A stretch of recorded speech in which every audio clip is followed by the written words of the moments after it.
విడచి నీవు దీనుడవై పుట్టినావు. భవ్యమైన బోధలెన్నో భవ్యమైన బోధలెన్నో బాగుగా ధరణిప్పినావు. భజన చేయుచు భక్త పాలక ప్రస్తుతింతు నీ నామమును. నరులగావను పరము నుండి ధరకు నీవు వచ్చినావు. పరుడనైనా నా కొరకుని పరుడనైనా నా కొరకుని ప్రాణము నర్పించినావు. భజన చేయుచు భక్త పాలక ప్రస్తుతింతు నీ నామమును.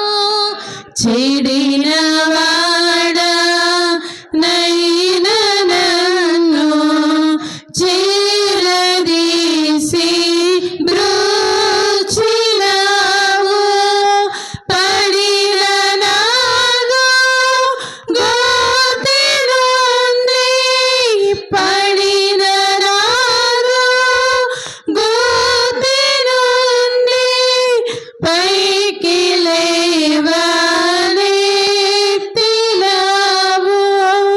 భజన చేయుచు భక్త పాలక ప్రస్తుతింతు నీ నామమును. ఎంత ప్రేమ ఎంత దయ ఎంత కృప యేసయ్యా నీకు. ఇంతయనివా నీ పనిలలో ఇంతయనివా నీ పనిలలో నెవరికి సాధ్యంబు కాదు. భజన చేయుచు భక్త పాలక ప్రస్తుతింతు నీ నామమును.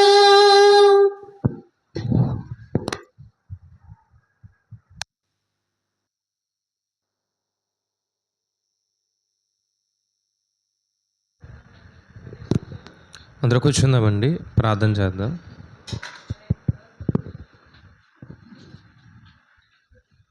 హల్ హల్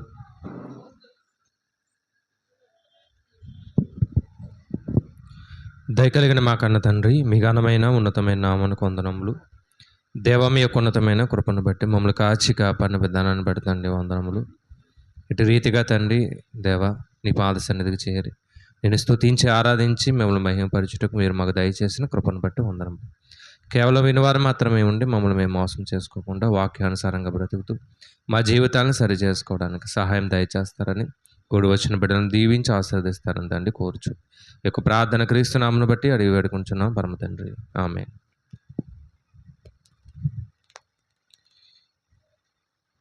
తండ్రి అయినటువంటి దేవునికి కృతజ్ఞతాస్తుతులు చెల్లిస్తూ కూడి వచ్చినటువంటి దేవుని బిడ్డలందరికీ క్రీస్తు వారి పేరట వందనాలు. పరిశుద్ధ గ్రంథంలో నుండి కొన్ని విషయాలు జాగ్రత్తగా మనం ఆలోచన చేద్దాం. గడిచినటువంటి వారంలో కొండ మీద ప్రసంగం అనే దాన్ని మనం ప్రారంభించి ఉన్నాం. అందులో ఒక పరిచయాన్ని మనం గమనించాం. అలాగే రెండవదిగా దుఃఖపడేవారు ధన్యులు అనేటటువంటి వర్తమానాన్ని సహోదరులు సేవకులు ప్రసాదాన్ని గారు పోయిన వారం మనకు వివరించి ఉన్నారు. అందులో ధన్యతల గురించి చాలా సందర్భాల్లో మనం మాట్లాడాం కాబట్టి కొద్దిగా ముందుకెళ్ళి కొన్ని విషయాలని ఆలోచన చేయడానికి ప్రయత్నం చేద్దాం. మత్తయి గారు రాసినటువంటి సువార్త 5వ అధ్యాయము. మత్తయి గారు రాసినటువంటి సువార్త 5వ అధ్యాయము 14వ వచనాన్ని చూద్దాం. మత్తయి గారు రాసినటువంటి సువార్త 5వ అధ్యాయము 14. మీరు లోకమునకు వెలుగై ఉన్నారు. ఏమండి, ఒక మాటని ఆయన ప్రస్తావించారు. ఏంటంటే మీరు లోకానికి వెలుగై ఉన్నారు అన్నారు. ఇది మాట్లాడేది ఎవరు అంటే స్వయంగా యేసుక్రీస్తు వారే మాట్లాడుతున్నారు. విశ్వాసులని యేసుక్రీస్తు వారు వెలుగు అంటున్నారు అంటే కొంచెం ఆలోచించాల్సినటువంటి విషయమే. ఎందుకంటే ఇక్కడ విశ్వాసులు అనడం కంటే ఆయన ఎవరి గురించి మాట్లాడుతున్నారు అంటే అక్కడ ఉన్నటువంటి శిష్యుల గురించి మాట్లాడుతున్నారు. అక్కడ ఎంతమంది? 12 మంది అపోస్తులు అంటాం కదా. ఈ అపోస్తుల గురించి మాట్లాడుతూ ఈ అపోస్తులు ఎలా ఉన్నారు అంటే వెలుగుగా ఉన్నారు అనేది ఆయన ప్రస్తావించడం జరిగింది. మరలా మాట చూద్దాం. మీరు లోకమునకు ఎలా ఉన్నారు? వెలుగై ఉన్నారు అనేది ఆయన అక్కడ ప్రస్తావించారు. నిజానికి వెలుగెవరు అంటే యోహాను మొదటి పత్రిక 1వ అధ్యాయము 5వ వచనం ప్రకారం దేవుడు వెలుగుగా ఉన్నాడు. ఒకసారి తీసి చూద్దాం. యోహాను గారు రాసినటువంటి మొదటి పత్రిక 1వ అధ్యాయము 5వ వచనాన్ని మీరు చూడగలిగితే, మేము ఆయన వలన విని మీకు ప్రకటించు వర్తమానం ఏదనగా దేవుడు వెలుగై ఉన్నాడు, ఆయన యందు చీకటి ఎంత మాత్రమును లేదు. అంటే దేవుడు ఎవరు అంటే ఆయన వెలుగు, ఆయనలో ఏమీ లేదు, చీకటి అనేది ఏమీ లేదు. ఆయన ఎవరు అంటే పరిశుద్ధుడు, ఆయన ఎవరు అంటే నీతిమంతుడు, ఆయన వెలుగుగా ఉన్నాడు. ఇంకా చూడగలిగితే యోహాను సువార్త 8వ అధ్యాయము 12వ వచనంలో కూడా ఆయన గురించి రాయబడినటువంటి ఒక విషయాన్ని చూద్దాం. యోహాను సువార్త 8వ అధ్యాయము 12వ వచనం. జగత్తుగా ఈ విషయాలన్నీ మనం ఆలోచన చేస్తున్నప్పుడు వెలుగు సంబంధులు ఎవరు, చీకటి సంబంధులు ఎవరు అనే విషయం మనకు బాగా అర్థమవుతుంది. అంటే మనం వెలుగు సంబంధులమా లేదా చీకటి సంబంధులమా అనేది ముగింపుకి వెళ్ళేటప్పటికి మన జీవితం మీద మనకి ఒక అవగాహన అనేది వస్తుంది. కానీ ముందుగా చూద్దాం. యోహాను సువార్త 8వ అధ్యాయము 12వ వచనం చదవండి. మరలా యేసు, నేను లోకమునకు వెలుగును, నన్ను వెంబడించువారు చీకటిలో నడువక జీవపు వెలుగు కలిగి ఉండెనని వారితో చెప్పాను. ఇక్కడ కూర్చోమనండి, ఎండగా ఉంది. యేసుక్రీస్తు వారు మాట్లాడుతూ ఏమంటున్నారంటే నేను వెలుగు కాబట్టి నన్ను వెంబడించేవారు ఎలా ఉంటారు? నన్ను వెంబడించేవారు జీవపు వెలుగుగా ఉంటారు. ఎందుకు ఆయన వెంబడించేటటువంటి వారు ఏ వెలుగంట? జీవపు వెలుగు అన్నారు. దేని గురించి ఈయన మాట్లాడుతున్నారు, ఏ వెలుగు గురించి మాట్లాడుతున్నారు అనేది కూడా మనం జాగ్రత్తగా ఆలోచన చేయాలి. నిజానికి 2 రకాల వెలుగులు ఉన్నాయి. మొదటిది ఏంటంటే పరలోకంలో ఉండే వెలుగు, తండ్రి అయినటువంటి దేవుడు వెలుగు. రెండవది యేసుక్రీస్తు వారు వెలుగు. మూడవది పరిశుద్ధాత్మ దేవుడు కూడా వెలుగే. ఈ భూమి మీద కూడా వెలుగు ఉంది. ఆ వెలుగు ఏంటి అంటే సూర్యుడి ద్వారా వచ్చేటటువంటి వెలుగు. అంతే కదండి. ఇప్పుడు సూర్యుడి ద్వారా ఇంత వెలుగు వస్తుంది. ఇందుకే ఆయన ఏ వెలుగు గురించి మాట్లాడుతున్నారు అంటే పరలోకంలో తండ్రి అయినటువంటి దేవుడు స్వయం ప్రకాశం.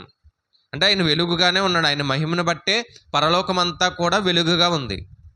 యేసుక్రీస్తు వారు కూడా ఎవరంట? ఆయన కూడా ఒక మహిమే. అందుకే కెరూబుల గురించి మాట్లాడుతూ 2 రెక్కలతో తన ముఖాన్ని ఏం చేశాయి? కప్పుకొన్నాయి. అంటే దేవుడు ఎలాంటి వారు అంటే ఆయన మహిమ కలిగినటువంటి, ప్రకాశం కలిగినటువంటి వారు. ఇప్పుడు ఆయన ఒక వెలుగుగా ఉన్నాడు. రెండవది ఏంటంటే శిష్యులుగా ఉన్నవారు కూడా ఎలా ఉండాలి?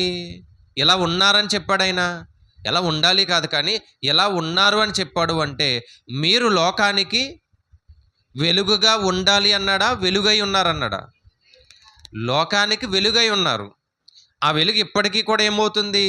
ప్రకాశిస్తుంది. అంతే కదా. యేసుక్రీస్తు వారి యొక్క బోధా విధానం ఏదైతే ఉందో ఆ బోధన బట్టి వారి యొక్క భక్తి జీవితాన్ని అభివృద్ధి పరుచుకున్న ఆ విధానం ఇప్పటికేమైంది? ఇప్పటికే వెలుగుతుంది. ఇప్పటికీ వాక్యాన్ని చదువుతున్నామంటే, ఇప్పటికే శిష్యుల గురించి ఆలోచిస్తున్నామంటే ఆ వెలుగు ఇప్పటికే ఉందా లేదా? ఇప్పటికీ ఉంది. అయితే పౌలు గారు ఒక విషయాన్ని ప్రస్తావించారు. ఫిలిప్పీలకు రాసిన పత్రిక 2వ అధ్యాయం 15వ వచనంలో సంఘంలో ఉన్న వారి గురించి మాట్లాడుతూ ఒక విషయాన్ని ఆయన ప్రస్తావించడం జరిగింది. చూద్దాం ఒకసారి. ఫిలిప్పీలకు రాసిన పత్రిక 2వ అధ్యాయము 15వ వచనం. సనుగులను సంశయములను మాని సమస్త కార్యములను చెయ్యండి. అట్టి జనము మధ్యను మీరు జీవవాక్యమును చేతపట్టుకొని లోకమందు జ్యోతుల వలె కనబడుచున్నారు. ఇక్కడ కూడా ఒక విషయాన్ని ప్రస్తావించాడు. ఏంటంటే మీరు కనబడాలి అనలేదు ఆయన. 2:15 ఫిలిప్పీలకు రాసిన పత్రిక 2:15 ఏమన్నాడంటే మీరు సనుగులు సంశయములు మాని అన్నాడు. అంటే సనుగుకునేవారు, సంశయాలతో ఉండేవారు, చెడు ఆలోచనతో ఉండేవారు లోకంలో ఉన్నారు. మీరు అవి మాని, ఇప్పుడు లోకంలో వారి మధ్యనే కదా మనం ఉంటాం, అంతే కదండి, వారితోనే కదా కొద్ది గొప్ప సహవాసం అనేది వారితో కూడా మనం చేస్తాం. వారితో ఉన్నప్పుడంట చదువుదాం ఇంకా. వారితో ఉన్నప్పుడంట ఎలా ఉండాలి? అట్టి జనము మధ్య, అంటే ఆ గుణాలు కలిగినటువంటి జనాల మధ్య ఉన్నప్పుడు మీరు కలిసిపోకుండా వాక్యాన్ని చేతపట్టుకుని లోకానికి జ్యోతులుగా ఉండాలి, అంటే వెలిగిచ్చేవారుగా ఉండాలి. మీరు ఉన్నారు అని ఫిలిప్పి అనే ప్రాంతంలో ఉన్న సంఘం ఏదైతే ఉందో ఆ సంఘంలో ఉన్న విశ్వాసుల గురించి ఆయన ప్రస్తావించాడు. అందరూ అని కాదు, కానీ కొంతమంది ఉన్నారు. ఇక్కడ ప్రశ్న ఏంటంటే దేవుడు వెలుగు. రెండవది, శిష్యులు కూడా వెలుగుగా ఉన్నారు అని యేసుక్రీస్తు వారే మాట్లాడారు. ఇక్కడ పౌలు గారు కూడా సంఘం గురించి మాట్లాడుతూ మీరు ఎలా ఉండాలి? జ్యోతుల వలె అంటే వెలిగిచ్చేవారిలా ఉండాలి. ప్రశ్న ఏంటంటే మనం వెలుగుగా ఉన్నామా? దేవుడు వెలుగు, కాసేపు ఆయన్ని పక్కన పెడదాం. శిష్యులు వెలుగే, ఇప్పటికీ వెలిగిస్తున్నారు, వారిని పక్కన పెడదాం. కొన్ని సంఘాలలో ఉన్నవారు గొప్పగా బ్రతికారు, వారు కూడా ఎలా ఉన్నారంట? జ్యోతుల వలె ఉన్నారు, వారు వెలుగుగానే ఉన్నారు, వారిని పక్కన పెడదాం. మన దగ్గరకు వచ్చి ఆలోచన చేద్దాం. మనం ఏమన్నా వెలుగుగా ఉన్నామా? లోకం మనం చూసినప్పుడు అండి, ఒక జనాంగం మనం చూసినప్పుడు వెలిగించేవారుగా ఏమన్నా ఉన్నామా? ఒకరిని వెలిగించేవారుగా ఉన్నామా? ఎలా ఉన్నాం మనం? మన జీవితం ఎలా ఉంది? నిజానికి చీకట్లో నుండే కదా ఎక్కడికి వచ్చాం? పేతురు గారు మాట్లాడారు ఏమనంటే, పేతురు గారు ఆయన పత్రికలో 2:9 మాట్లాడారు. పేతురు గారు ఆయన యొక్క పత్రిక రాస్తూ, పేతురు గారు రాసిన మొదటి పత్రిక 2:9, అయితే మీరు చీకటిలో నుండి ఎక్కడికి వచ్చామంట? చీకటి అంటే లోకములో నుండి ఆశ్చర్యకరమైన తన వెలుగు అంటే సంఘం అనే వెలుగులోనికి ఎవరు పిలిచారు?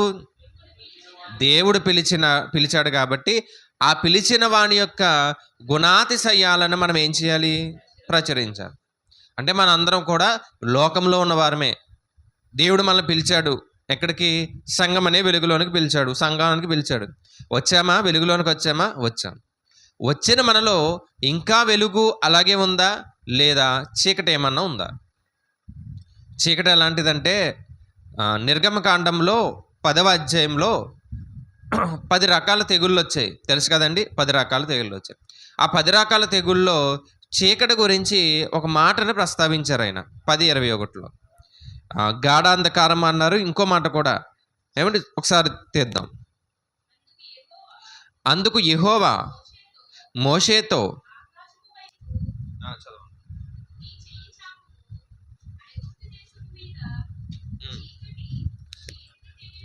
ఐగుప్తు దేశం మీదట చీకటి, చేతికి తెలియనంత చీకటి అన్నాడు. ఏ చీకటి అంట? చీకటి చేతికి ఏమైనా తెలుస్తుందా? ఇప్పుడు రాత్రికాల సమయంలో ఏ 12 గంటలకు మొత్తం కరెంటు పోయింది అనుకోండి, ఒక్క లైట్ కూడా లేదనుకోండి, చాలా భయంకరమైనటువంటి చీకటి ఉందనుకోండి, ఆ చీకటి మన చేతికి ముట్టుకోవడానికి ఏమైనా తెలుస్తుందా? ఏం తెలీదు. తెలుస్తుందండి. ఎందుకంటే అది ఒక పదార్థం అయితే కాదు, అంతే కదా. ఒక సాలిడ్ కానీ లేదంటే దాన్ని ఏమంటామంటే ఒక పదార్థం కాదు. మనం ముట్టుకునేటటువంటి స్వభావం దానికి లేదు. కానీ దాన్ని ఫీల్ అవుతాం మనం. ఆ చీకటిని ఏమవుతాం? ఫీల్ అవుతాం. కానీ ఇక్కడ ఆయన మాట్లాడే మాట ఏంటంటే, చేతికి తెలియనంత ఏ చీకటంట? చిక్కటి చీకటి 3 దినాలు వచ్చింది. 3 దినాలు ఎలాంటి చీకటి అంటే చేతికి తెలియనంత చిక్కటి చీకటి వచ్చింది. చదువుదాం ఇంకా. మోషే ఆకాశము వైపు తన చెయ్యి ఎత్తినప్పుడు ఐగుప్తు దేశమంతయు 3 దినములు గాఢాంధకారమాయెను.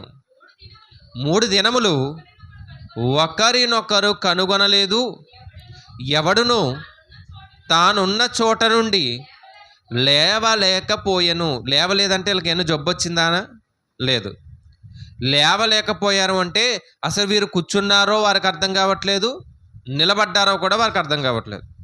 రాత్రికాల సమయంలో సడన్గా మనం నిద్రలోంచి లేచిన వెంటనే మొత్తం చీకటి ఉందనుకోండి, అంటే మనం వేసుకునే ఒక చిన్న లైట్ కూడా ఆరిపోయింది అనుకోండి, గదిలో ఎలా ఉంటుంది? ఆ చీకటికి కొంతమందికి ఊపిరాడదు, తెలుసు కదా. కొంతమందికి ఊపిరాడదు. ఉన్నామా లేదా, నిజానికి బ్రతికే ఉన్నామా అన్న ఫీల్ వస్తుంది, ఎందుకంటే అంత చీకటి ఉంటే. 3 దినాలంట వీరు కూర్చున్నారో వారికి తెలియట్లేదు, నిలబడ్డారో వారికి తెలియట్లేదు, అసలు పక్కన ఎవరున్నారో కూడా వారికి తెలియట్లేదు. ఎలాంటి చీకటి? చేతికి తెలియనంత చిక్కటి చీకటి 3 దినాలు వచ్చింది. అక్కడ చదివితే ఇంకో సందర్భం కూడా రాశాడు ఆయన. ఇశ్రాయేలుల ఇల్లంతటిలో కూడా ఏముందంట? ఇశ్రాయేల్ ఇల్లంతట్లో కూడా వెలుగుందంట. ఐగుప్తు దేశంలో ఎక్కడా వెలుగులేదు. మరి ఇశ్రాయేలీయుల ఇంటిలో మాత్రం ఏముంది? వెలుగుంది. ఈ వెలుగే మనం, అదే చెప్పాడు ఆయన. ఏమనంటే ఈ ఇశ్రాయేలీయుల ఇల్లంతట్లో వెలుగుంది, కానీ ఐగుప్తులో ఏం లేదు, వెలుగు లేదు. ఐగుప్తు అంటే ఏంటంటే లోకం అనుకుంటే, ఐగుప్తు అనేది లోకం అనుకుంటే, ఆ లోకంలో చీకట్లో నుండి ఎక్కడికి వచ్చాం? పేతురు గారు మాట్లాడారు కదా, చీకట్లో నుండి ఆశ్చర్యకరమైన తన వెలుగులోనికి ఆయన పిలిచాడు. ఎందుకు? గుణాతిశయాలని ప్రచురించాలని పిలిచాడు. చీకటి చీకటిగానే ఉంది, లోకం చీకటిగానే ఉంది. ఆ చీకటిగా ఉన్న లోకంలో నుండి వెలుగులోకి వచ్చాం. వెలుగులోకి వచ్చినటువంటి మనం కనిపిస్తున్నామా? ఇశ్రాయేల్ ప్రజలు అంటే కనిపించారా? అంత చీకటి ఉన్నా వాళ్ళ ఇంట్లో వెలుగు ఉంది కాబట్టి కనిపించారా? మిగిలిన వారికి కనిపించారు. లోకమంతా చీకటిగా ఉంది. ఈ చీకటిని లోకానికి వెళ్ళినప్పుడు నువ్వు ఎలా ఉండాలి? కనిపించేలా ఉండాలి. కానీ మనం ఎలా ఉన్నామంటే చీకటిలోనికి వెళ్ళగానే మరలా ఆరిపోతున్నాం. మరలా మందిరానికి వస్తాం, ఆదివారం వెలిగించుకుని వెళ్తాం, సోమవారం నుండి శనివారం వరకు ఆరిపోతాం. మరలా మందిరానికి ఆదివారం వస్తాం, మరలా ఏమవుతాం? మరలా వెలిగించుకుని మరలా వెళ్తాం, మరలా వస్తాం, ఆరిపోతాం, అంతే కదా. మన డైలీ చేసేటటువంటి ఆ పని ఏంటంటే బయటికి వెళ్ళడం, ఆరిపోవడం, మందిరానికి రావడం, వెలిగించుకోవడం, వెళ్ళడం. కానీ ఇశ్రాయేల్ కాలంలో చూడండి ఎలాంటి చీకటి అంట. లోకమంతా చీకటిగా ఉన్న ఇశ్రాయేల్ కుటుంబంలో మాత్రం ఏముంది? వెలుగు ఉంది. ఆ వెలుగు ఏమండి, యేసుక్రీస్తు వారు మాట్లాడారు. ఏమనంటే నేను వెలుగు కాబట్టి నన్ను వెంబడించేవారు ఎలా ఉండాలి? నన్ను వెంబడించేవారు జీవపు వెలుగుగా ఉండాలి. నన్ను వెంబడించేవారు ఏ వెలుగు? జీవపు వెలుగు. అంటే జీవిత కాలమంతా వెలిగేవారిలా ఉండాలి, కానీ ఆరిపోయి మరలా వచ్చి వెలిగించుకుని, మరలా ఆరిపోయి మరలా వచ్చి వెలిగించుకునే వారిలా ఉండకూడదంట. ఎలా ఉండాలి? జీవిత కాలపు వెలుగుగా ఉండాలి. ఏమండి, మీరు కొన్ని కొవ్వొత్తులు పంచామనుకోండి, క్యాండిల్ లైట్ సర్వీస్ చేస్తాం కదా, క్యాండిల్ లైట్ సర్వీస్కి కొవ్వొత్తులు పంచగానే ఒక కొవ్వొత్తి మాత్రమే వెలిగిస్తాం మనం, అంతే కదా. సేవకుడి దగ్గర ఉన్నదో లేదంటే బయట ఎక్కడ ఎవరన్నా వారు కొవ్వొత్తిని వెలిగించి ఆ కొవ్వొత్తి నుంచి అన్ని కొవ్వొత్తులు ఏం చేస్తారు? ఆ మొదటి కొవ్వొత్తి వెలిగితేనే మిగిలినటువంటి, అంతే కదా, మొదటి కొవ్వొత్తి వెలిగితేనే మిగిలినటువంటి కొవ్వొత్తులన్నీ ఏమవుతాయి? వెలుగుతాయి. ఆ మొదటి కొవ్వొత్తి ఎవరు అంటే యేసుక్రీస్తు వారు. ఆయన వెలిగాడు కాబట్టి ఆయన ద్వారా 12 మంది శిష్యులు ఏమయ్యారు? వెలిగారు. ఆ వెలుగు ఇప్పటికే ఉంది. ఆయన కొంతమందిని 12 మంది శిష్యులు వెలిగిస్తే ఆ 12 మంది శిష్యులు కొన్ని వేల మందిని వెలిగించారు. ఆ వేల మందిలో ఈరోజు నీవు నేను కూడా ఉన్నాం. అంతే కదా. ఒక్క కొవ్వొత్తి యేసుక్రీస్తు వారు అయితే ఆ కొవ్వొత్తి వెలిగితే ఆ కొవ్వొత్తి ఎంతమందిని వెలిగించింది? ఎంతమందిని వెలిగించింది? 12 మంది. 12 మంది అనడం కంటే ఒకడు చచ్చిపోయాడు కదా, 11 మంది అన్నాం కాసేపు. ఇంకా చెప్పాలంటే ఏమండి 12 మంది అనే కాదండి. యేసుక్రీస్తు వారు మరొక సందర్భంలో మాట్లాడుతూ 70 మంది శిష్యులు అన్నాడు. నిజానికి ఆయన ఏర్పాటు చేసుకున్న 12 మంది అయినా ఆయన వెంబడించిన వారు ఉన్నారా? ఒక లాజరు చూడండి, వెంబడించాడా? వెంబడించాడు, చనిపోయిన లాజరు. ఇంకా మీరు గమనించగలిగితే ఎంతోమంది స్త్రీలు యేసుక్రీస్తు వారిని వెంబడించారా? వెంబడించారు. పాపాత్మురాలైన స్త్రీ, వ్యభిచారం చేత పట్టబడిన స్త్రీ, ఏమండి మగ్దలేని మరియా, వీళ్ళందరూ ఎవరు? వెలిగించబడిన వారే. ఆ వెలుగు ఇప్పటికీ ఉందా అంటే అవును, ఇప్పటికే ఉంది. లోకానికి వెళ్ళిన ఆ వెలుగు వెలుగుగానే ఉంది. మీరు ఇంకా చెప్పాలంటే రాహాబ్ అనే స్త్రీ వాక్యం లేకుండానే వెలిగింపబడ్డది, ఇప్పటికీ వెలుగుతానే ఉంది. కారణం ఏంటంటే ఒక కొవ్వొత్తి వెలిగిందంట, అది యేసుక్రీస్తు వారు అయితే ఆయన ద్వారా అనేక మంది వెలిగారు. వీరు లోకానికి వెలిగినా ఎలా ఉన్నారు? లోకానికి వెళ్ళినా ఎలా ఉన్నారు? కనిపిస్తున్నారా లేదా? ఆరిపోయారా? కాసేపు మన దగ్గరికి వద్దాం. మనం లోకానికి వెళ్ళిన తర్వాత అండి లోకమే బాగుంది అనిపిస్తుంది కొన్ని సందర్భాల్లో. తెలుసా అండి? మన లోకానికి అంటే మనం కొంతమంది వ్యక్తుల దగ్గరికి వెళ్ళినా, లేదంటే మనకు తెలిసిన బంధువులు స్నేహితుల దగ్గరికి వెళ్ళినా చెప్పాలంటే వాళ్ళే బాగున్నారా మనకంటే అనిపిస్తుంది. ఎందుకంటే పైకి మాత్రం వెలిగిచ్చే వారిలో ఉన్నాం కానీ ఏమి లేదు, వెలుగు సంబంధమైనటువంటి జీవితాలు లేవు. చూద్దాం, ఇంకా చూడండి ఎఫెసీయులకు రాసిన పత్రికలో 5:13 ఒకసారి చూడండి. ఎఫెసీయులకు రాసిన పత్రిక 5:13. పిల్లలు అల్లరి చేయకూడదు. ఎఫెసీయులకు రాసిన పత్రిక 5వ అధ్యాయం 13వ వచనంలో సమస్తమును ఖండింపబడి వెలుగు చేత ప్రత్యక్షపరచబడును అన్నాడు. అర్థమైందండి? సమస్తమును ఖండించబడి దేని చేత? వెలుగు చేత ప్రత్యక్షపరచబడును అన్నాడు. అంటే వెలుగు సమస్తాన్ని ఖండిస్తా తప్ప ఏమండి కాంప్రమైజ్ అయ్యి వెళ్ళదు. మీరు వెలుగైతే సమస్తాన్ని ఖండించేలా ఉండాలి. మీరు వెలుగైతే ఎలా ఉండాలి? సమస్తాన్ని ఖండించేలా ఉండాలి, అంతేగాని కాంప్రమైజ్ అయ్యేలా ఉండకూడదంట. మళ్ళీ చదువుదాం మాట. సమస్తమును ఖండింపబడి వెలుగు చేత, దేని చేత? వెలుగు చేత ప్రత్యక్షపరచబడి ఉన్నది అన్నాడు. అంటే మనం వెలుగుగా ఉంటే మనం కొంతమందిని వెలిగించాలి అంటే మనలో ఏముండాలి? మనందరూ బాగా తెలిసిన మాట, బండి వెనకాల రాసుకుంటాం కదా, నీ వాక్యమే నా పాదాలకి ఎక్కడ? తీయండి, వచనం మీరే తీయాలి.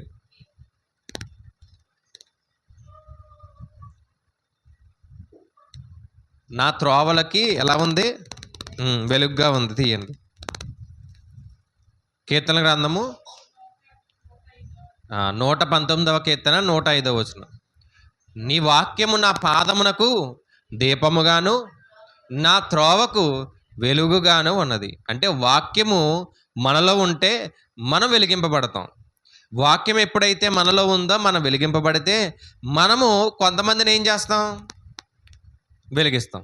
క్రీస్తు వాక్యమై ఉన్నాడు, అదే కదా. ఆది యందు వాక్యముండెను, వాక్యము దేవుడై ఉండెను. ఆది యందు క్రీస్తు, ఆయన ఎవరంట? వాక్యము. ఆ వాక్యము వెలిగింది. ఆయన కూడా మొన్న కూడా ఎక్కడో మాట్లాడాను ఏంటంటే ఆయన జన్మ ప్రత్యేకమైనది, అంతే. ఆయన బ్రతుకు మాత్రం మనలాంటిదే. మనలాంటిదంటే ఆయన జన్మ ఎలాంటిదంటే మనలాగా వివాహం జరిగిన తర్వాత పుట్టినటువంటి జన్మ కాదు. పరిశుద్ధాత్మ ప్రేరణ ద్వారా కన్యక గర్భవతి అయి కుమారుని కన్నది. ఆ జన్మ ప్రత్యేకమైనది. ఇంకా చెప్పాలంటే జీవితం కూడా ప్రత్యేకమైనదే. అలా ప్రత్యేకంగా బ్రతికాడు ఆయన. మనం ఎలా బ్రతుకుతున్నాం ఒకసారి ఆలోచించండి. మనం ఎలా బ్రతుకుతున్నాం? అందుకే మనం వెలిగించబడితేనంట మనము కొంతమందిని ఏం చేస్తాం? వెలిగిస్తాం. అసలు మనమే వెలిగించబడకపోతే ఎందుకు వెలిగించబడట్లేదు? మన జీవితాలు ఎందుకు చీకట్లో ఉన్నాయి? ఎఫెసీయులకు రాసిన పత్రిక 5వ అధ్యాయం చదువుదాం ఒకసారి. ఏమండి, ఎఫెసీయులకు రాసిన పత్రిక 5వ అధ్యాయం చదువుదాం.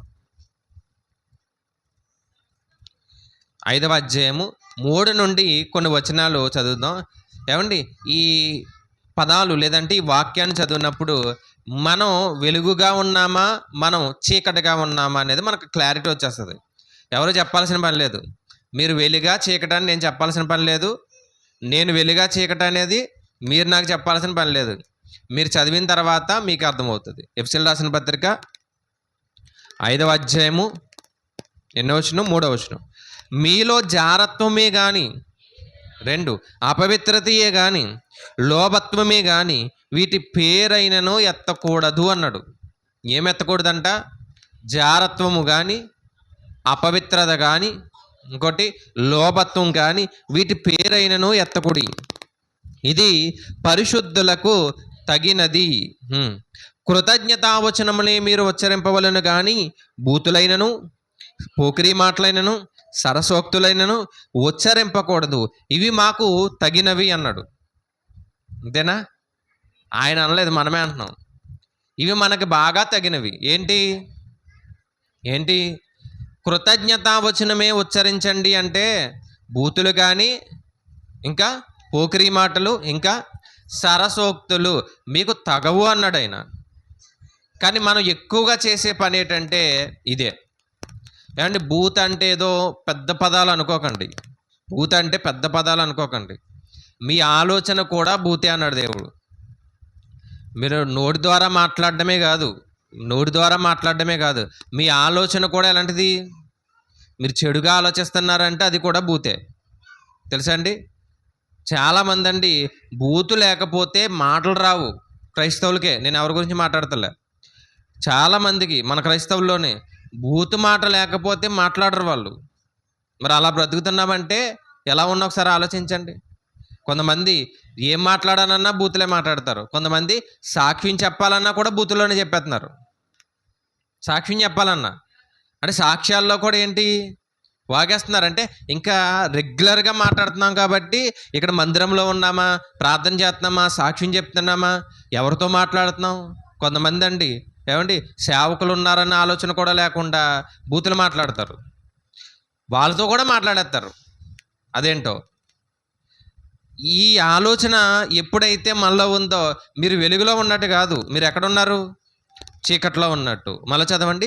కృతజ్ఞతావచనమునే పలుకుడి కానీ బూతులైనను, పోకిరీ మాటలైనను, సరసోక్తులైనను ఉచ్చరింపకూడదు అన్నాడు. ఏంటంట? పోకిరీ మాటలు కానీ, పోకిరీ మాటలు అంటే, సరసోక్తులు అంటే, నిన్న స్వప్న గారి ఇంటి దగ్గర మాట్లాడాను. కొంతమంది రాలేదు, వారి ఇంటి దగ్గర కూడికి జరిగింది నిన్న. అంటే పోయిన వారం క్యాన్సిల్ చేసాం, కొంతమందికి తెలియలేదు కాబట్టి కొంతమంది రాలేదు. అప్పుడు మాట్లాడాను. విస్తరించి మాట్లాడే మాటలు ఉన్నాయి. అపవిత్రమైనటువంటి ముసలమ్మ ముచ్చట్లు. ఎక్కడ? ఇంటి దగ్గర ఖాళీగా కూర్చుని అరుగు మీద కూర్చుని మాట్లాడుకునే మాటలు. ఇందులో ఏమున్నాయంటే సరసోక్తులంట. సరసోక్తులంటే వల్గర్గా మాట్లాడుకోవడం, డబుల్ మీనింగ్ డైలాగులు వేయడం, మనం మాట్లాడకూడని ప్రతి మాట మాట్లాడుకోవడమే. మనం మాట్లాడకూడని ప్రతి మాట మీరు సరదాగా మాట్లాడుకుంటున్నారని అనుకుంటున్నారేమో, కానీ ప్రతి మాటకి లెక్క చెప్పాలి. అందుకే చాలా జాగ్రత్తగా ఉండాలి. అర్థమైందండి? ఒక ఫంక్షన్కి వెళ్ళామనుకోండి, బంధువులు వచ్చారనుకోండి, బంధువులతో సరదాగా మాట్లాడానండి, ఆనందంగా గడిపానండి. ఆనందంగా గడపడం కాదు అది. నీ ప్రతి మాటకి దేవుడికి ఏం చెప్పాలి? లెక్క చెప్పాలి. ఇప్పుడు ఎవరైనా తప్పు చేశారనుకోండి, మీరు గద్దించాలి. ఎలా గద్దించాలి? వారికి బుద్ధి చెప్పాలంట. ఒకవేళ ఎవరైనా పిల్లలు తప్పు చేశారనుకోండి, ఎలా చెప్పాలి? వారికి అర్థమయ్యే విధంగా చెప్పాలి. అప్పుడు కూడా ఏం మాట్లాడతామంటే బూతులతోనే చెప్తాం మనం. అర్థమైందండి? మన పిల్లలు కానివ్వండి, కొంచెం వయసులో ఉన్నవారు కానివ్వండి, వారికి తెలుసో తెలియక ఏదన్నా చిన్న పొరపాటు చేసినప్పుడు ఆ పొరపాటుని ఇలా చేయకూడదు, ఇలా ఎందుకు చేస్తున్నారు అని ఎలా చెప్పాలి? ప్రేమగా చెప్పాలి. అది చెప్పే విషయంలో కూడా ఎలా చెప్తాం మనం? బూతులు మాట్లాడుతానే చెప్తాం. ఆడవాళ్ళతో మాట్లాడుతున్నామా లేదంటే పెద్దవారితో మాట్లాడుతున్నామని ఇంగిత జ్ఞానం కూడా లేకుండా మనం ఎలా మాట్లాడతాం? బూతులతోనే. అసలు ఏం నేర్చుకుంటున్నాం బైబిల్? మనం ఎక్కడ నేర్చుకుంటున్నాం? ఒకసారి ఆలోచించండి. ఏదో చెప్పేస్తున్నామని కాదు, వినేస్తున్నామని కాదు, ప్రార్థన చేసేస్తున్నామని కాదు, ఏమండి సంఘానికి వచ్చేస్తున్నామని కాదు. ఇలా ఉంటే మన పరలోక రాజ్యానికి అయితే అస్సలా చేరుకోం. అందుకే ప్రభువా ప్రభు అని పిలిచేవాడు పరలోక రాజ్యానికి వెళ్ళడు, కానీ ఎవరి చిత్తమంట? దేవుడి చిత్తాన్ని నెరవేర్చేవాడు మాత్రమే ఎక్కడికి వెళ్తాడు? పరలోక రాజ్యం వెళ్తాడు. అంటే ప్రతి దాంట్లో కూడా ఒక విషయాన్ని గద్దించే, ఒక తప్పు చేసిన విషయాన్ని చెప్పాలన్నా బూతులే, సాక్ష్యం చెప్పాలన్నా బూతులే, ఒక వ్యక్తితో మాట్లాడుతున్నప్పుడు బూతులే. అంటే ఎందులో ఉన్నాం మనం? వెలుగులో ఉన్నాం అనుకుంటున్నాం, కానీ ఎందులో ఉన్నామంట? చీకటిలో ఉన్నాం. ఇంకా చదవండి. పేతురు గారు కూడా మాట్లాడారు, అక్కడ కూడా ఒకసారి వెళ్దాం. పేతురు గారు మాట్లాడుతూ మొదటి పత్రిక 4:3 కూడా చూడండి. మళ్ళీ ఎఫెసీయులకు రాసిన పత్రిక వద్దాం. మనము ఏంటంట? పోకిరీ చేష్టలు, దురాశలు, మద్యపానము, అల్లరితో కూడిన ఆటపాటలు, త్రాగుబోతుల విందులు చేయుటకు చేయదగని విగ్రహ పూజలు మొదలైన వాటి యందు నడుచుకొనుచు అన్యజనుల ఇష్టము నెరవేర్చుటకు ఏం చాలంట? గతించిన కాలం అయిపోయింది అన్నాడు. నువ్వు లోకంలో ఉన్నప్పుడు నీకు తెలియక నువ్వు చీకట్లో ఉన్నావు కాబట్టి ఏమండి ఏం చేసావు? నువ్వు ఏం చేసావంటే ఇవన్నీ చేసావు. ఏమున్నాయి అందులో? అల్లరితో కూడిన ఆటపాటలు ఉన్నాయి, పోకిరీ చేష్టలు ఉన్నాయి, దురాశలు ఉన్నాయి, మద్యపానం ఉంది, తాగుబోతుల విందులు ఉన్నాయండి. తాగుబోతుల విందులు అంటే బాగా తాగేవాడు ఎవడైతే ఉన్నాడో ఏమండి, వాడు ఏదన్నా బారికి పిలిచాడు అనుకోండి, వాడి దగ్గరికి వెళ్ళి కూర్చొని తాగడం కాదు. దుర్వ్యాపారం అన్నాడు, తెలుసు కదా? దుర్వ్యాపారం అన్నాడు. ఏంటి?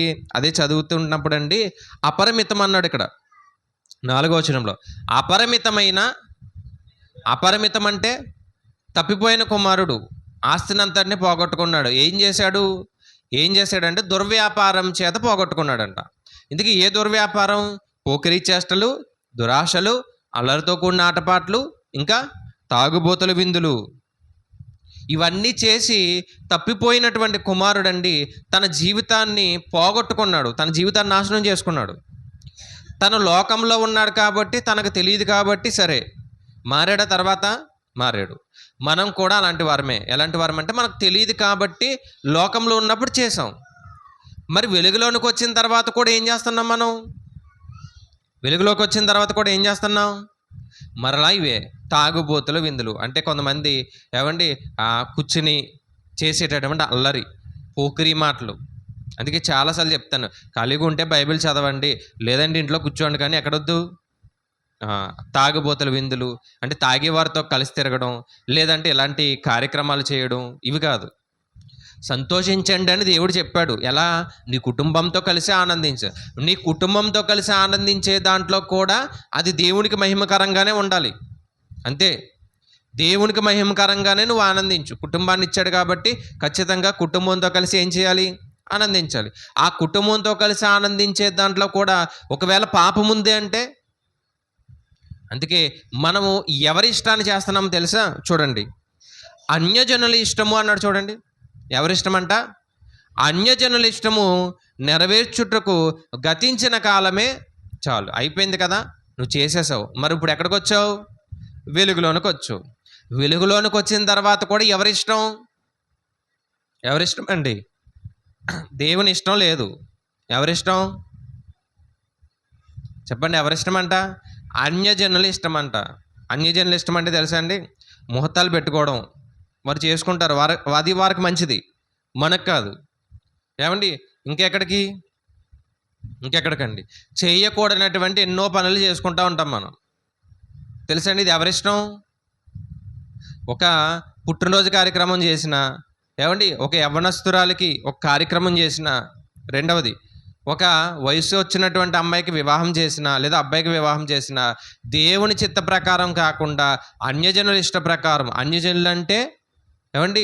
దేవుడిని నమ్మని వారు, దేవుడిని తెలుసుకోలేని వారు అన్యజనులు. వాళ్ళ ఇష్ట ప్రకారం నువ్వు ఎప్పుడైతే చేసావో నువ్వు దేవుడికి దూరం అయిపోయినట్టే. నీ ఫ్యామిలీ దేవుళ్ళలో బలంగా ఉంది.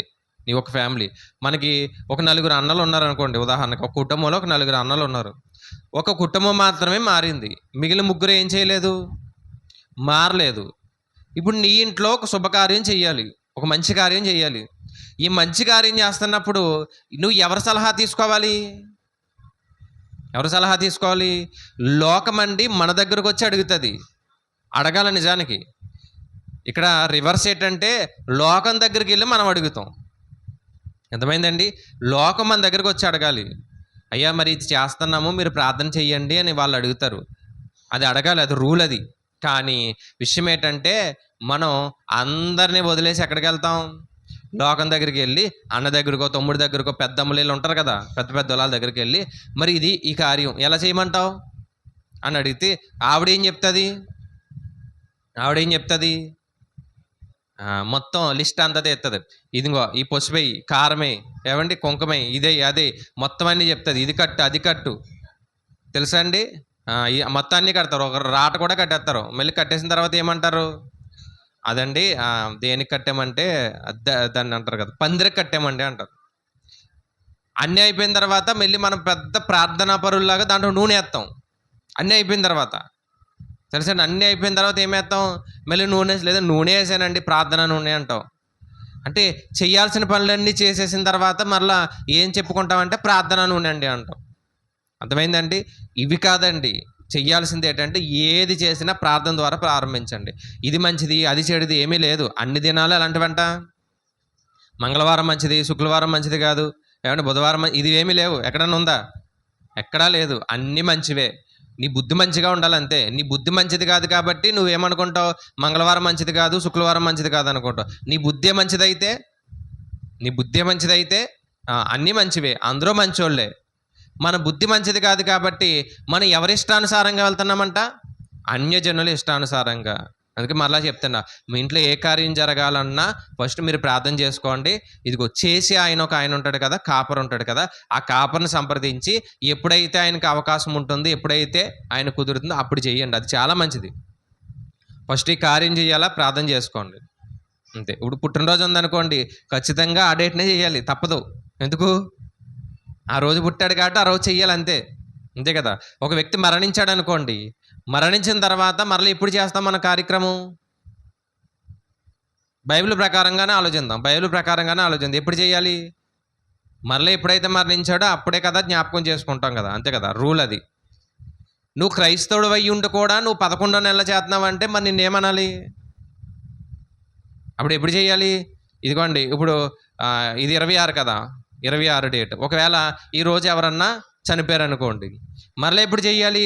రూల్ అయితే 26 చేయాలి. మనం ఎప్పుడు చేస్తాం? మార్చి నెలలో చేస్తాం. ఏమన్నా అంటే లేదండి మా వాళ్ళు ఒప్పుకోవట్లేదు. అసలు మీ వాళ్ళు ఎందుకు ఒప్పుకోవాలి? మీ వాళ్ళు పరలోకం తీసుకెళ్తారా? తీసుకెళ్ళరు. మీ వాళ్ళు ఒకవేళ కుటుంబం ఇబ్బందుల్లో ఉన్నప్పుడు అన్నం పెట్టారా? ఏదన్నా ఆదరణ కలిగించే మాటలు ఉన్నాయా? లేదు. నీ గురించి ప్రార్థన చేసేది సంఘము, నీ గురించి ప్రార్థన చేసేది కాపరి, నీ గురించి ఆలోచించేది దేవుడు. మరి దేవుని చిత్తం కాకుండా ఎవరి చిత్తం అంట? అన్యజనుల ఇష్టం నెరవేర్చుటకు ఏం చాలు? అయిపోయింది కదా, ఆ కాలం అయిపోయింది కదా వాళ్ళ ఇష్టానుసారంగా వెళ్ళడానికి. ఇప్పుడు రూల్ ఏమీ లేదు, నీ ఇష్టం. నీకు ఎప్పుడైతే వెసులుబాటు ఉందో అప్పుడు చెయ్యి అన్నాడు అంతే. అది ఏదైనా కానివ్వండి. అంతేగాని రోజులు కానీ ఇవి కానీ అవి కానీ చూసి మన కుటుంబాన్ని మనం పాడు చేసుకోవద్దు. నువ్వు అలా ఉంటే నువ్వు ఏ సంబంధివి? నువ్వు చీకటి సంబంధం. నువ్వు వెలుగులో ఉన్నాను అనుకుంటున్నావు కానీ నువ్వు ఎందులో లేవు? వెలుగులో లేవు. మళ్ళీ ఎఫ్ఎస్సీలకు రాసిన పత్రిక రండి. ఎఫ్ఎస్సీలకు రాసిన పత్రిక 5వ అధ్యాయము. ఎఫ్ఎస్సీలకు రాసిన పత్రిక 5వ అధ్యాయము 7 చూద్దాం, 6 నుంచి చూద్దాం. వ్యర్థమైన మాటల వలన ఎవడనూ మిమ్మల్ని మోసపరచనీయుకుడి. ఇట్టి క్రియల వలన దేవుని ఉగ్రత ఎవరి మీదకి వస్తుందంట?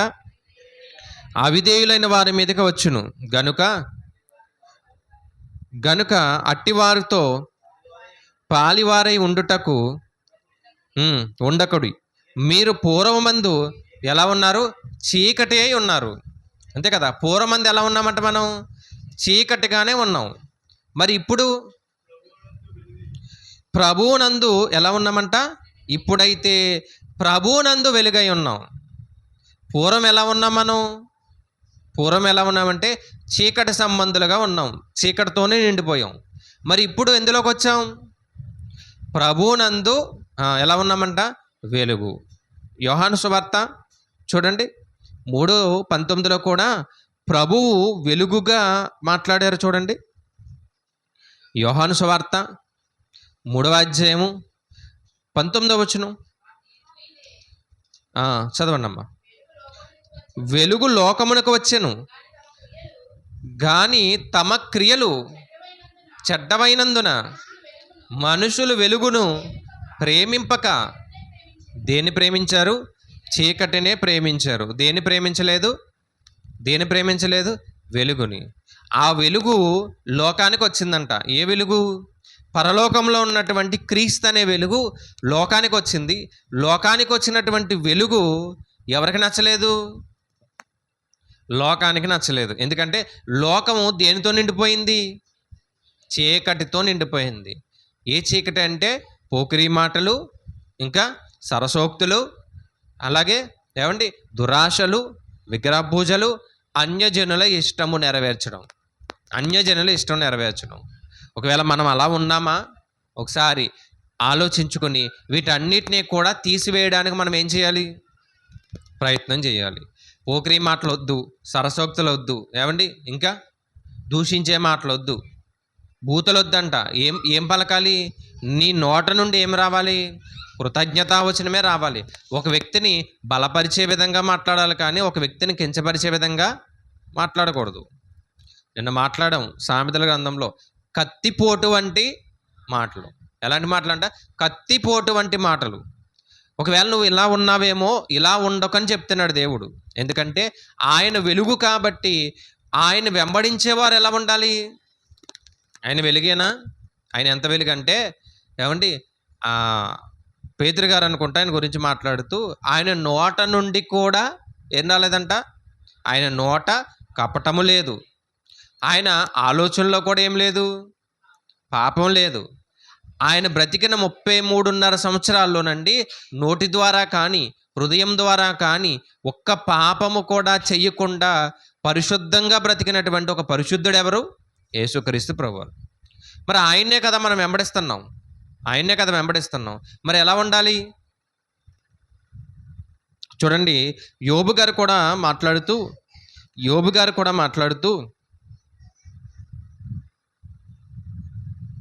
38వ అధ్యాయము 19వ వచనంలో యోబు గారు కూడా మాట్లాడుతూ దీన్ని వెతకాలి అని చెప్పాడు చూడండి. వెలుగు నివసించు చోటునకు పోవు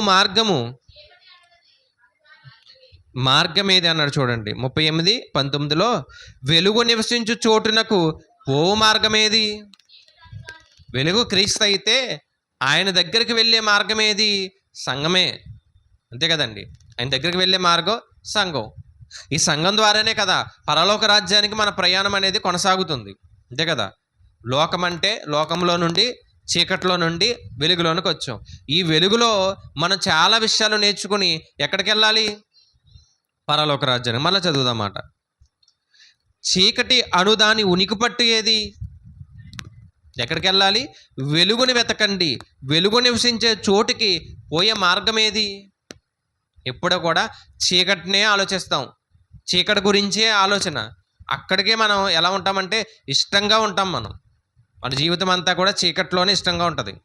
కానీ ఆయన అంటున్నాడు వెలుగునకు పోవు మార్గం ఏది? ఎప్పుడన్నా వెతికారా? ఎప్పుడన్నా ఆలోచించారా? నేను వెలుగులోనికి వెళ్ళాలంటే నేను ఎలా ఉండాలి? ఎప్పుడన్నా ఆలోచించామా? ఆలోచించలేదు. మరలా ఎఫ్సీలు రాసిన పత్రిక వద్దాం. మరలా ఎఫ్సీలు రాసిన పత్రిక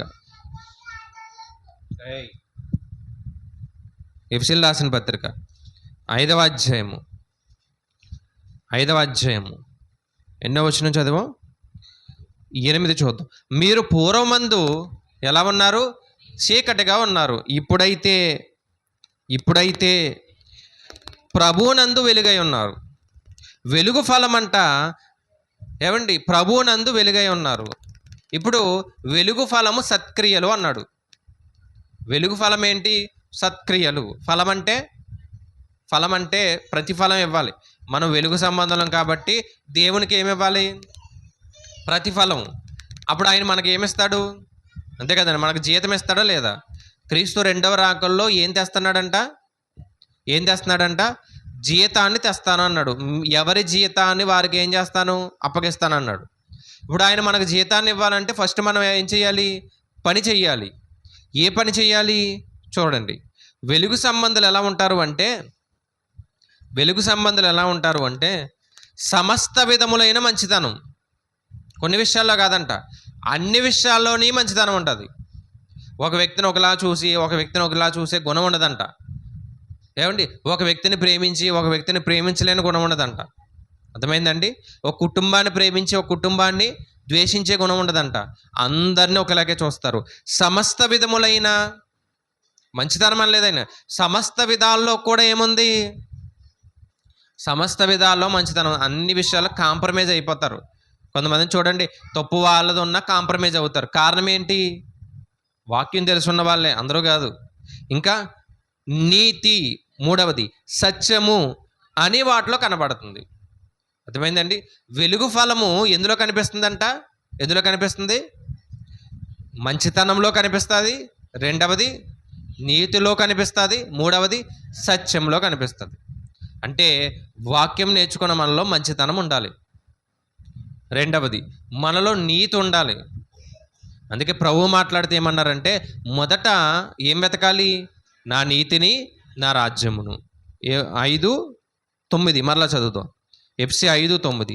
వెలుగు ఫలము సమస్త విధములైన మంచితనం. ఫలం ఏంటంటే మంచితనం, నీతి, సత్యం. ఈ మూడు నీలో ఉంటే నువ్వు లోకంలో ఉన్నా సరే ఎలా కనిపిస్తావు? జనాంగానికి వెలుగుగా అనిపిస్తావు. నువ్వు లోకానికి వెళ్ళగానే నువ్వు చీకటైపోతున్నావంటే నీలో ఏం లేదు? ఏం లేదండి, మంచితనం లేదు, నీలో నీతి లేదు, వాక్యం, సత్యం అంటే వాక్యం లేదు.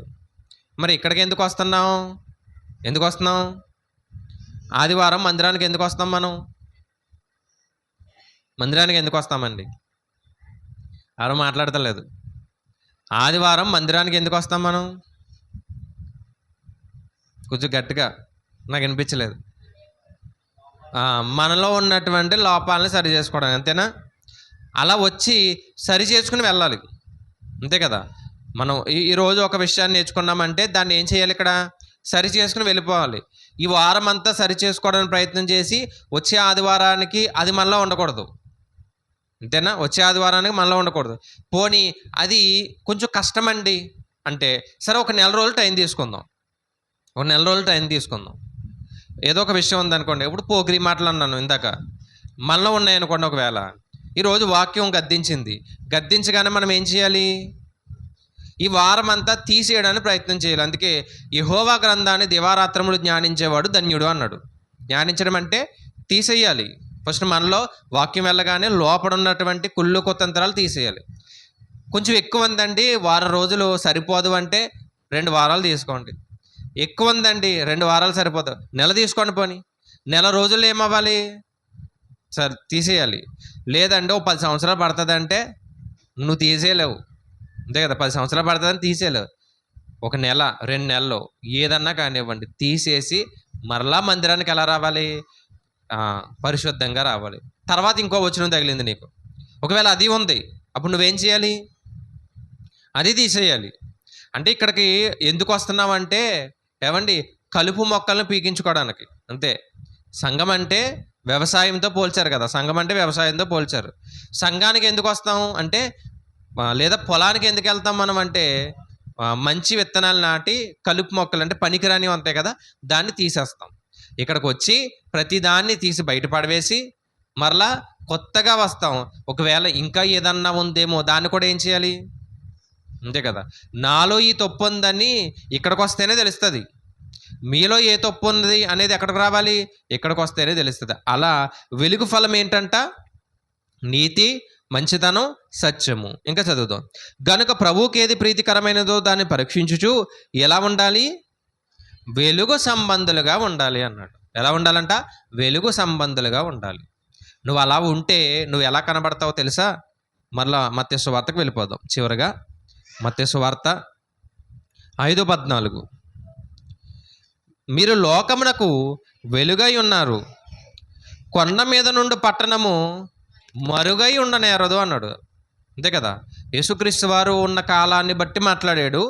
యేసుక్రీస్తు వారు ఉన్నటువంటి కాలంలో చాలా పట్టణాలు కొండ మీద ఉండేవి. కారణం రక్షణ గురించా, వ్యవసాయాన్ని గురించా అంటే కొన్ని కారణాలు బట్టి కొండ మీద ఉండే. మీరు కింద నిలబడి కొండ మీద చూసారనుకోండి, మీరు ఎప్పుడన్నా ట్రైన్లో జర్నీలు చేసినా, బస్సులో చేసినా, ఇలా మనకి ఈ ఏంటంటే వైజాగ్ వెళ్ళే ప్రాంతాలు, లేదంటే ఇలా విజయవాడ వెళ్ళే ప్రాంతాల్లో కొండ మీద ఇల్లులు కనిపిస్తాయి. చూసారండి ఎప్పుడన్నా? రాత్రికాల సమయంలో ఎలా కనిపిస్తాయి? లైట్లు వేయడం వల్ల పైన చూడగానే ఇల్లులన్నీ కనిపిస్తాయి. అదొక పట్టణం అది. అదే కింద ఉంటే, లోయలో ఉంటే కనిపిస్తుందా? కొండ మీద ఉంటే కనిపిస్తుందా? కొండ మీద ఉంటేనే కనిపిస్తుంది. లోయలో ఉంటే మనం లోయలో చూడం కదా. లోయలో ఉంటే అది మరుగై ఉంటుంది. కొండ మీద ఉంటే మరుగై ఉండదు, చూడగానే కనిపిస్తుంది. క్రైస్తవుడు ఎప్పుడూ కూడా అందరికీ కనిపించేలా ఉండాలి. మనం మాట్లాడిన 10 నిమిషాలకి మీరు దేవుణ్ణి నమ్ముకున్నారా అనాలి. మాట్లాడిన 10 నిమిషాలకి అర్థమైందండి. మనం 6 సంవత్సరాలు అయిపోయినా అప్పుడు అడుగుతారు, మీరు దేవుణ్ణి నమ్ముకున్నారా అని అడుగుతారు మనల్ని. ఒక 6 సంవత్సరాలు అయిపోయిన తర్వాత. అంటే ఎలా అడిగారు?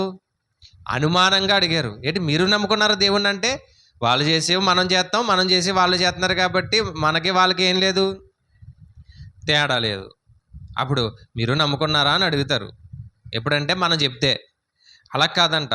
కొన్ని రోజులకే మనతో ఎవరైనా సహవాసం చేస్తారు, కొన్ని రోజులకే వెంటనే ఏం చెప్పాలి? మీరు దేవుణ్ణి నమ్ముకున్నారా అని మన ప్రవర్తన బట్టి అడగాలి. మన ప్రవర్తన బట్టి అడుగుతున్నారంటే మనకు కనిపిస్తున్నామా? కనిపిస్తున్నాం. అంటే మన వెలుగు సంబంధమేనా? వెలుగు సంబంధం. మనకు కనిపించట్లేదంటే మనం ఎవరు? చీకటి సంబంధం. ఇంకా మనుషులంట దీపము వెలిగించి ఎక్కడ పెట్టరు? కొంచెం కింద పెట్టరు కదా. ఇంత వాక్యాన్ని నేర్చుకున్న తర్వాత ఈ వాక్యం అంతా కూడా కొంచెం కింద పెట్టారనుకోండి, కొంచెం కింద మంచం కింద పెడితే కనిపిస్తుందా? ఒక సూప్ లైట్ ఎక్కడ పెడతామండి? సూప్ లైట్ ఎవరైతే దాన్ని బిగిస్తారో మీ పాదాల దగ్గర పెట్టారనుకోండి, మీ పాదాల దగ్గర, మన పాదాల దగ్గర చిన్న లైట్లు పెడతారు, అంతే కదా. చిన్న లైట్లు పాదాల దగ్గర పెడతారు. ఈ సూప్ లైట్ ఎక్కడ పెట్టాలి? పైన పెడితేనే మనం బైబిల్ చదువుతున్నప్పుడు అంతా అర్థమవుతుంది. ఇక్కడ ఎవరున్నారో తెలుస్తుంది, ఏం జరుగుతుందో తెలుస్తుంది. కింద పెడితే వాక్యాన్ని కూడానండి చాలామంది నేర్చుకుని వెళ్ళిపోయి మంచం కింద కొంచెం కింద పెట్టేస్తున్నారు. అది వెలిగిస్తుందా?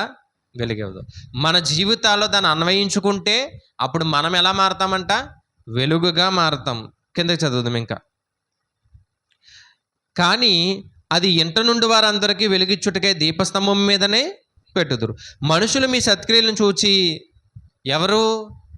దేవుడు కాదంట, మనుషులు మన సత్క్రియలను చూచి పరలోకమందున్న మీ తండ్రిని ఏం చేయాలి? మహిమపరచాలి. మిమ్మల్ని వచ్చి మా గురించి ప్రార్థన చెయ్యండి అని అడగాలి. అడుగుతున్నారా ఎవరన్నా? అడుగుతుంటే మీ క్రియలు బాగున్నట్టే. లేదు అంటే మళ్ళీ చదువుతాం. మనుషులు మీ సత్క్రియలను చూసంట, మనం చేసే క్రియలను చూసంట ఎవరిని స్తుతించాలి? పరలోకమందు ఉన్నటువంటి మన తండ్రిని స్తుతించాలి. మీ దేవుడు గొప్పోడండి అనాలి. మనం చేసే ప్రార్థన, మన క్రియలు, మన ప్రవర్తన బట్టి మీ దేవుడు చాలా గొప్పవాడండి అనాలి. రాహాబ్ అనే వేశ్య అంది. ఏమని? వేగురు వాళ్ళందరినీ దాచిపెట్టి మీ దేవుడు చాలా గొప్పవాడండి అంది. గొప్పవాడిని నమ్మింది కాబట్టి గొప్ప స్త్రీగా మారిపోయింది, అంతే కదండి. గొప్పవాడిని నమ్మింది కాబట్టి ఎలా మారిపోయింది? గొప్ప స్త్రీగా మారిపోయింది. ఇంకా చదవండి. మీ తండ్రిని మహిమపరిచినట్లు వారి ఎదుట మీ వెలుగు, మనం వెలిగితే వారి ఎదుట వారు కూడా వెలుగుతారు. అందుకే దానియేలు గారు ఒక విషయాన్ని చెప్పారు. ఏమనంటే 12వ అధ్యాయము 3వ వచనంలో ఒక మాట చెప్పారు ఆయన. దానియేలు గ్రంథం 12వ అధ్యాయం 3వ వచనం. బుద్ధిమంతులైతే ఎలా ఉంటారంట? చూద్దాం. దానియేలు గ్రంథం 12వ అధ్యాయము 3వ వచనం. బుద్ధిమంతులైతే ఆకాశ మండలంలోని ఎలాగా జ్యోతులను పోలిన వారై ప్రకాశించెదరు. నీతి మార్గమును అనుసరించి నడుచుకొనినట్లు ఎవరు అనేకులను తిప్పుదురో వారు నక్షత్రము వలె నిరంతరమును ప్రకాశించెదరు అన్నారు. ఆకాశ మండలంలో జ్యోతులుగా ఉండాలి అంటే ఫస్ట్ ఏముండాలి? బుద్ధిమంతులైతే అని మొదలెట్టాడు, అంతే కదా. మీరు బుద్ధిమంతులైతే ఆకాశ మండలంలో జ్యోతుల్లా ఉంటారు. తర్వాత మీ నీతి ఏదైతే ఉందో, మీరు నీతిని అనుసరించినప్పుడు మీరు వెలుగుతారు. మీ వెలుగును బట్టి కొంతమంది వెలుగుతారు. నక్షత్రం అనేదండి స్వయం ప్రకాశం, అర్థమైందండి. నక్షత్రం అనేది స్వయం ప్రకాశం. అది తనంతట తానే వెలుగుతుంది. ఆ వెలుగు మిగిలినటువంటి ఆ చుట్టూ ఉన్నటువంటి ఆ, కొన్ని వాటి మీద పడి ఏమవుతుంది? అందుకే బైబిల్లో ఒక మాట ఉంది, చంద్రుడంట స్వయం ప్రకాశం గలవాడు కాదు అని రాయబడ్డది. చంద్రుడు స్వయం ప్రకాశం గలవాడు కాదని రాయబడ్డది. నక్షత్రం వెలిగి మిగిలిన ప్రతి దాని మీద పడినప్పుడు ఆ వెలుగు ఏమవుతుంది? ప్రతి దాని మీద పడినప్పుడు అది కూడా ఏమవుతుంది? వెలుగుతుంది. మన వెలుగు ఇతర వ్యక్తుల మీద పడినప్పుడు వాళ్ళు కూడా ఏమవుతారు? వెలుగుతారు, వారు కూడా మారుతారు. మన మాటను బట్టి, మన తీరుని బట్టి, మన ప్రవర్తన బట్టి ఒక్కరన్నా ఏమవుతారు? ఇలా ఉండాలి, ఇలా బ్రతకాలని ఒక్కరన్నా ఏమవుతారు? మారుతారు. నువ్వే వెలగలేకపోతే బుద్ధిమంతులైతే ఆకాశ మండలంలో ఎలా ఉంటారంట? జ్యోతులను పోలి ఉంటారు, నక్షత్రాల వలె ఉంటారు. చూడండి, లేరా బైబిల్లో ఒక పౌలండి ఒక నక్షత్రం ఇప్పటికీ వెలుగుతుందా? వెలుగుతుంది. ఒక పేతురు ఒక నక్షత్రం వెలుగుతుందా? ఇప్పటికే వెలుగుతుంది. ఒక ఎస్తేరు, ఆమె పేరుకి అర్థమే నక్షత్రం. ఎస్తేరు అంటే అర్థం ఏంటి? నక్షత్రం. ఆ నక్షత్రం ఇప్పటికీ వెలుగుతుందా? ఇప్పటికీ బైబిల్ చదువుతున్నప్పుడు వెలుగుతుంది. ఒక రూతు, ఏమండి ఇంకా గమనించగలిగితే ఒక దావీదు గారా, లేదంటే యోహాను గారా, యాకోబు గారా, వీళ్ళందరూ నక్షత్రాలే, ఇప్పటికే వెలుగుతున్నారు. మనల్ని ఏం చేశారు? వెలిగిస్తున్నారు. మనం చనిపోయిన తర్వాత మనం కూడా కొంతమందికి వెలిగిచ్చేవారిగా ఉండాలి. మనల్ని బట్టి కొంతమంది మాట్లాడుకోవాలి. బైబిల్లో లేని వారండి గురించి మాట్లాడతాను అప్పుడప్పుడు, ఎప్పుడైనా సందర్భాలు బట్టి బైబిల్లో ప్రస్తావించబడిన వారి గురించి కూడా మనం మాట్లాడతాం. ఒకసారి డేవిడ్ లివింగ్స్టన్ అని ఒక వ్యక్తి గురించి మాట్లాడాం. అలాగే మొన్న సెమినార్లో ఒక వ్యక్తి గురించి మాట్లాడాను. ఆయన పేరు పురుషోత్తం చౌదరి గారు. వీళ్ళెవరో బైబిల్లో లేరు, కానీ బైబిల్లో ఉన్న భక్తులు వారిని వెలిగించారు కాబట్టి వారేమయ్యారు? కొంతమందిని వెలిగించారు. వారు వెలుగుతూ కొంతమందిని ఏం చేశారు? వెలిగించారు. వారి గురించి ఈరోజు మాట్లాడుతున్నామా? మనం మాట్లాడుతాం. మన జీవితం అయిపోయిన తర్వాత మన గురించి కూడా ఒక్కరన్నా మాట్లాడుకోవాలి. అలా మాట్లాడాలి అంటే మనం ఏమవ్వాలి? వెలుగుగా ఉండాలి. వెలుగుగా ఉండాలంటే మనకి ఏం రావాలి? వాక్యం రావాలి. కీర్తన గ్రంథం 119, 105 ప్రకారం వాక్యము మన పాదాలకి దీపముగా ఉంది అన్నాడు. ఆ వాక్యం నీ హృదయంలో ఉంటే, ఆ క్రీస్తుని వెంబడిస్తే నువ్వు జీవితాంతం ఎలా ఉంటావంటే ఎలా ఉంటావు? జీవపు వెలుగుగా ఉంటావు. చూడండి, సముద్రాల్లో లైట్ హౌస్ అనేది ఒకటి ఉంటుంది కదా, అది అలా తిరుగుతూ మొత్తం అన్ని వాడల్ని ఏం చేస్తుంది? పరిశీలన చేస్తూ ప్రతిదానికి వెలిగిస్తుంది. ఎంతకాలం? అది ఉన్నంతకాలం కూడా అలా తిరుగుతూనే ఉంటుంది. మనం జీవపు వెలుగుగా మారితే మనం ఉన్నంతకాలం అనేక మందిని ఏం చేస్తాం? వెలిగిస్తాం. కొంతమందినైనా మందిరానికి తీసుకొచ్చేటటువంటి ప్రయత్నం చేస్తాం. అలా కాకుండా ఏమండి బాప్తిసం పొందాం కానీ అంతా ఏ బ్రతికంట? చీకటి బ్రతికే ఉందనుకోండి, మనం వెలుగు సంబంధం అయితే కాదు. కాబట్టి గతించిన కాలం చాలండి. అన్యజనుల ఇష్టాన్ని నెరవేర్చడానికి గతించిన కాలం చాలు. ఇంక ఇవేమీ వద్దు. ఏమొద్దు? ఏదన్నా దేవుని చిత్తమే. ప్రార్థన చేయండి, ముందుకు వెళ్ళండి, అంతే. ఎవరిని అడగొద్దు, మనుషులను అసలు అడగొద్దు. ఈరోజు మంచిదా, ఏ టైంకి పెట్టాలి, ఎలా పెట్టాలి, ఏం చేయాలి, ఇవేమీ అవసరం లేదు. అవసరమా? ఏమీ అవసరం లేదు. ఏమండి ప్రతిదాన్ని ప్రార్థన, దేవుడికి కృతజ్ఞత చెల్లించడం, ప్రార్థన చేసుకోవడం, ముందుకు వెళ్ళిపోవడం, అంతే తప్ప మనుషుల్ని ఎప్పుడు ఏం చేయొద్దు? ఆశ్రయించవద్దు. వ్యాధులు వచ్చాయా? దేవుణ్ణి అడగండి. ఏమంటే రోగాలు వస్తున్నాయా? దేవుణ్ణి అడగండి. శ్రమలు వస్తున్నాయా? ఎవరిని అడగాలి? దేవుణ్ణి అడగండి. మీకు ఏమి వచ్చినా దేవుణ్ణి అడగండి. ఆనందమా, సంతోషమా దేవుడితో పంచుకోండి, అంతేగాని మనుషుల దగ్గరికి వెళ్ళి రోగాలు వస్తున్నాయి ఏం చేయమంటారు అంటే, మనుషులంటే నేను డాక్టర్లని చెప్పట్లే. డాక్టర్ల దగ్గరికి వెళ్ళకపోతే అసలు ఉండలేము మనం, అంతే కదా. ఎందుకంటే వైద్యం చేయించుకోకపోతే బ్రతకలేం. డాక్టర్ గారి దగ్గరికి వెళ్ళండి, వైద్యం చేయించుకోండి, దేవుడి దగ్గరికి రండి, ప్రార్థన చేసుకోండి. అయ్యా నీ కృపను బట్టి బ్రతికిస్తే నీ కొరకు బ్రతికితానండి. దేవుడు ఏం చేస్తాడు? ఆయుష్ ఇస్తాడు, బ్రతికిస్తాడు, అంతే. మనుషుల దగ్గరికి వెళ్ళి అవి చేయించుకుని ఇవి చేయించుకుని ఏమండి ఇంటికి గుమ్మడికాయలు ఇంకేమున్నాయి అవి కట్టుకొని ఏమీ చెయ్యొద్దు. ఏదో రోజు నువ్వు వెళ్తున్నప్పుడు నేను ఎత్తి మీద పడిపోయింది అనుకో, అది అలా పడిపోదు. ఎందుకంటే దేవుడు ఆయుష్ ఇచ్చాడు కాబట్టి. అవన్నీ అవసరం లేదు. దేవుడి మీద ఆధారపడు, ప్రార్థన చేసుకో. బైబిల్లో ప్రార్థనా పరులు ఎంతమంది ఉన్నారంటే చాలామంది ఉన్నారు. ప్రతి ఒక్కరూ ప్రార్థన ద్వారానే సమస్యను ఏం చేశారు? సాధించారు. అన్నాక పిల్లలు లేరంట, ఏం కట్టుకోలేదు, చేతికి కట్టుకుందా? కట్టుకోలేదు. ఎక్కడికి వెళ్ళలేదు, ఆమె ఏం పాటించలేదు. ఏమన్నా నిన్న పాటించిందా? కవలట్టు పళ్ళు తేమ్మ ప్రార్థన చేస్తానని అన్నారా ఏలీ గారు? అనలేదు. ఏమన్నారు ఆయన? ఆమె వెళ్ళింది ప్రార్థన చేస్తుంటే, ఎంతసేపు ముత్తరాలు అయి ఉంటావు అన్నాడు. ఆయనకు అర్థం కాక. ఎందుకన్నాడంటే అసలు మందిరానికి వచ్చి ప్రార్థన చేసే వాళ్ళు లేరు, ఆమె వచ్చి చేసుకుంటుంది. అప్పుడు ఏమనుకున్నాడు? మొత్తురాలుగా ఉంది అనుకున్నాడు. ప్రార్థన ద్వారానే సమూయేలు గారు పుట్టారు, ప్రార్థన ద్వారానే సంసోన్ గారు పుట్టారు, ప్రార్థన ద్వారానే ఇస్సాక్ గారు పుట్టారు, ప్రార్థన ద్వారానే యాకోబు యాషావు గారు పుట్టారు. అన్నీ ప్రార్థన ద్వారానే జరిగాయి. కొర్నేలి ఇంటికి రక్షణ ఎలా వచ్చింది? ప్రార్థన ద్వారానే వచ్చింది. ప్రతిదీ కూడా ప్రార్థన ద్వారానే జరిగింది. మనం కూడా ప్రార్థన ద్వారానే ఏదన్నా సాధించగలం. అంతేగాని ఇవి చేయకూడదు, ఏది చేయకండి. అన్యజనుల ఇష్టం నెరవేర్చడానికి గతించిన కాలం అయిపోయింది. మనకి ఎంత టైం ఉంది? ఇంకా ఎంత టైం ఉంది? అప్పుడే మన చాలామందికి 50లో 40లో 60లో ఇంకెంత టైం ఉందో మనకే తెలియదు. ఉన్న కొంతకాలమన్నా దేవుని ఇష్టానుసారంగా బ్రతికి, వెలుగు సంబంధులుగా బ్రతికి, ఆయన ఉన్నటువంటి ఆ వెలుగు అనే పరలోక రాజ్యానికి మనందరం చేరుకోవాలని కోరుతూ నా మాటలు ముగిస్తున్నా. చిన్న ప్రార్థన చేద్దాం. దయ కలిగిన మా కన్న తండ్రి, మీ ఘనమైన ఉన్నతమైన నామమునకు వందనములు. దేవా, మీ యొక్క ఉన్నతమైన కృపను బట్టి మమ్మల్ని కాచి కాపాడిన విధానాన్ని బట్టి తండ్రి వందనములు. దేవా, ఇటు రీతిగా తండ్రి దేవా, వాక్యము తండ్రి ఎంత గొప్పదో మేము నేర్చుకున్నాం. యేసుక్రీస్తు వారు కొండ మీద చేసినటువంటి ప్రసంగం అద్భుతమైనటువంటి ప్రసంగం తండ్రి. మేము ఎలా ఉండాలో మాకు నేర్పించారు. ఆయన బ్రతికారు, ఆయన అనేక మందికి మార్గదర్శిగా నిలబడ్డారు. అందును బట్టే తండ్రి మేము ఎలా ఉండాలో తండ్రి ఆయన మాకు నేర్పించారు. వెలుగు సంబంధాలుగా ఉన్నామా, చీకటి సంబంధాలుగా ఉన్నామా? దేవా, అన్యజనుల ఇష్టం నెరవేర్చుటకు గతించిన కాలమే చాలు అన్నారు. ఇంకా లోకానికి దేవా నచ్చేవారుగా బ్రతకాలని కోరుకుంటున్నాం, కానీ నీకు నచ్చేవారుగా ఉండాలని తండ్రి ఆశ కలిగి లేం తండ్రి. దేవా, ఇదిగో తండ్రి మా బ్రతుకులు మార్చండి, మా జీవితాలను సరిచేయండి. నీకు నచ్చే విధంగా తండ్రి మేమందరం బ్రతకడానికి తండ్రి కృప చూపిస్తారని, మరొకసారి కూడి వచ్చిన సంఘాన్ని జ్ఞాపకం చేసుకుని బలపరుస్తారని తండ్రి కోరుచు ఈ యొక్క ప్రార్థన క్రీస్తు నామమును బట్టి అడిగి వేడుకుంటున్నాం పరమ తండ్రి, ఆమేన్. సహోదరులు రాజుగారు వచ్చి ప్రభు బల కార్యక్రమాన్ని నడిపిస్తారు.